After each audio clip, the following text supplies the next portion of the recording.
Israel ভেবেছিল ইরানকে গাজার মতো ধ্বংস করে দিবে, কিন্তু এখন তাদের নিজেদের চালে তারা নিজেরাই ধরা গেল।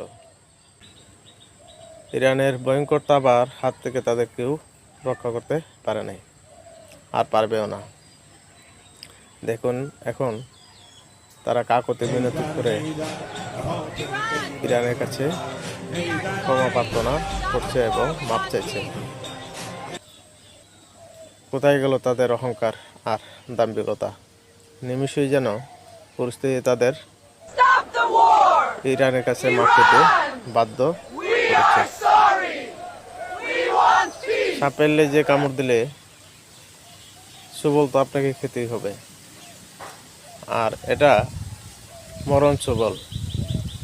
এই সবলের হাত থেকে ইসরায়েলকে কেউই রক্ষা করতে পারবে বলে আমার মনে হয় না।